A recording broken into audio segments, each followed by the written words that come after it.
ಹೊಸ ವರ್ಷಾಚರಣೆ ಸಂಭ್ರಮದ ಹಿನ್ನೆಲೆಯಲ್ಲಿ ಸರ್ಕಾರದ ಮಾರ್ಗಸೂಚಿಗಳನ್ನು ಕಡ್ಡಾಯವಾಗಿ ಪಾಲಿಸುವಂತೆ ಉಡುಪಿ ಜಿಲ್ಲಾ ಪೊಲೀಸ್ ವರಿಷ್ಠಾಧಿಕಾರಿ ಅಕ್ಷಯ್ ಮಚೀಂದ್ರ ಹಾಕೆ ಆದೇಶವನ್ನು ಹೊರಡಿಸಿದ್ದಾರೆ. ಒಂದಷ್ಟು ಮಾರ್ಗಸೂಚಿಗಳನ್ನು ಹೊರಡಿಸಿದ್ದಾರೆ. 2 ವರ್ಷ ಕೋವಿಡ್ ಕಾರಣಕ್ಕೆ ಹೊಸ ವರ್ಷಾಚರಣೆ ನಡೆಸಿರಲಿಲ್ಲ. ಜಗತ್ತಿನ ಬೇರೆ ಬೇರೆ ಭಾಗಗಳಲ್ಲಿ ಕೋವಿಡ್ ಸೋಂಕು ಹರಡಿದೆ. ನಮ್ಮ ದೇಶದಲ್ಲಿ ಕೋವಿಡ್ ಹಬ್ಬಬಾರದು ಅನ್ನುವ ದೃಷ್ಟಿಯಿಂದ ಮಾರ್ಗಸೂಚಿ ನೀಡಿದ್ದಾರೆ. ಜನರು ಖುಷಿಯಿಂದ ಹೊಸ ವರ್ಷ ಸ್ವಾಗತಿಸಲಿ. ಜಿಲ್ಲಾ ಪೊಲೀಸ್ ಇಲಾಖೆಯಿಂದ ಕೆಲವು ಸೂಚನೆ ನೀಡಿದ್ದೇವೆ. ಈವೆಂಟ್ ನಡೆಸುವ ಸ್ಥಳಗಳಲ್ಲಿ ಆಯೋಜಕರು ಸೂಕ್ತ ಕ್ರಮ ಕೈಗೊಳ್ಳಬೇಕು. ಈವೆಂಟ್ ನಡೆಸುವ ಬಗ್ಗೆ ಪೊಲೀಸ್ ಇಲಾಖೆಗೆ ಖಚಿತ ಮಾಹಿತಿ ನೀಡಿ ಈವೆಂಟ್ ನಡೆಸುವ ಸ್ಥಳದಲ್ಲಿ ಪಾರ್ಕಿಂಗ್ ವ್ಯವಸ್ಥೆ ಮಾಡಬೇಕು. ನಿಗದಿತ ಸಂಖ್ಯೆಗಿಂತ ಹೆಚ್ಚು ಜನ ಸೇರಿರಬಾರದು. ಮಹಿಳಾ ಪುರುಷ ಸಿಬ್ಬಂದಿ ಹಾಗೂ ಸ್ವಯಂ ಸೇವಕರನ್ನ ನೇಮಿಸಬೇಕು. ಈವೆಂಟ್ ನಡೆಸುವ ಸ್ಥಳದಲ್ಲಿ ಭದ್ರತಾ ಸಿಬ್ಬಂದಿ ನಿಯೋಜಿಸಬೇಕು ಸೇರಿದಂತೆ ಅನೇಕ ಮಾರ್ಗಸೂಚಿಗಳನ್ನು ಜಿಲ್ಲಾ ಪೊಲೀಸ್ ಇಲಾಖೆ ಹೊರಡಿಸಿದೆ.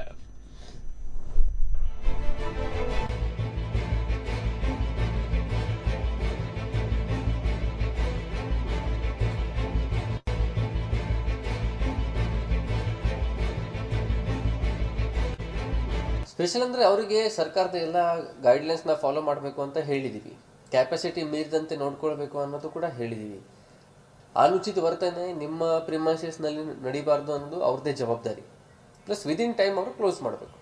ಮತ್ತು ಮಣಿಪಾಲ್ ಏರಿಯಾನಲ್ಲಿ ನಾವು ವಿಶೇಷ ಆದಂಥ ಸಿಬ್ಬಂದಿಗಳನ್ನು ಹಾಕ್ಕೊಂಡು ಚೆಕ್ ಪೋಸ್ಟ್ಗಳು ಹಾಕ್ಕೊಂಡು ಕಂಪ್ಲೀಟ್ಲಿ ನೋಡ್ತೀವಿ. ತಾವೆಲ್ಲರೂ ಗಮನಿಸಿರ್ಬೋದು, ಕಂಟಿನ್ಯೂಸ್ಲಿ ಕಳೆದ 4-5 ವೀಕೆಂಡಿಂದ ನಮ್ಮ ಅಧಿಕಾರಿಗಳು ರೆಗ್ಯುಲರ್ಲಿ ಅಲ್ಲಿ 11:30 1 ಗಂಟೆ ತನಕ ಕಡ್ಡಾಯವಾಗಿ ಇರ್ತಾರೆ.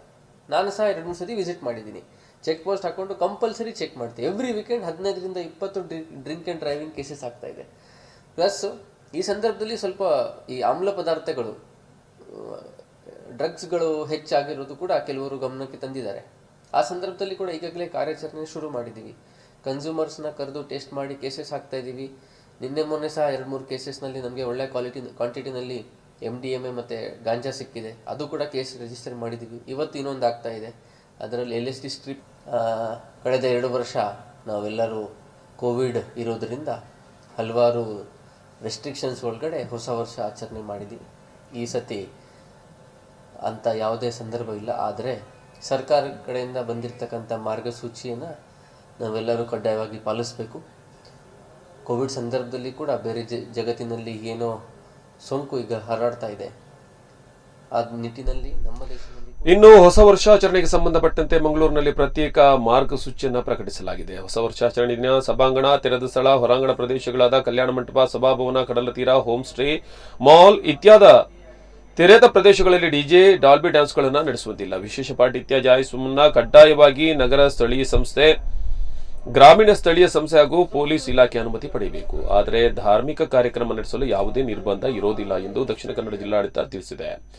ನೋಂದಾಯಿತ ಅಧಿಕೃತ ಕ್ಲಬ್, ಪಬ್, ರೆಸ್ಟೋರೆಂಟ್, ಹೋಟೆಲ್ಗಳಲ್ಲಿ ನಿಯಮಗಳಿಗೆ ಒಳಪಟ್ಟು ರಾತ್ರಿ 12:30ವರೆಗೆ ಸಂಭ್ರಮಾಚರಣೆಗೆ ಅನುಮತಿ ನೀಡಲಾಗಿದೆ. ಸುಪ್ರೀಂ ಕೋರ್ಟ್ ಆದೇಶದಂತೆ ಧ್ವನಿವರ್ಧಕ, ವಿದ್ಯುನ್ಮಾನ ಉಪಕರಣಗಳನ್ನು ಮತ್ತು ಶಬ್ದ ಉಂಟು ಮಾಡುವ ಉಪಕರಣಗಳನ್ನು ರಾತ್ರಿ 10ರ ಬಳಿಕ ಬಳಸುವಂತಿಲ್ಲ. ಈ ನಿಯಮಗಳಿಗೆ ಒಳಪಟ್ಟು ಕಾರ್ಯಕ್ರಮವನ್ನು ನಡೆಸಲು ಪೊಲೀಸ್ ಇಲಾಖೆಯಿಂದ ಅನುಮತಿ ಪಡೆಯುವಂತೆ ಆದೇಶಿಸಲಾಗಿದೆ.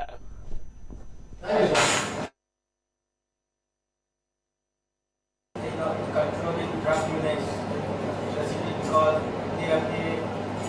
LSD and cocaine are making inroads from other parts of the state, and some have moved towards Nigeria. Substance abuse and drug-related issues. I will first analyze and study and make myself aware of what is the magnitude of the problem. Once I am clear about it, we will formulate.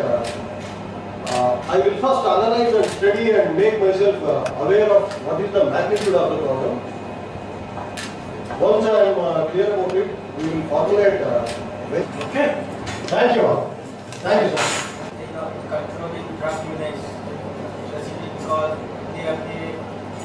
LSD and cocaine are making inroads from other parts of the state, and some have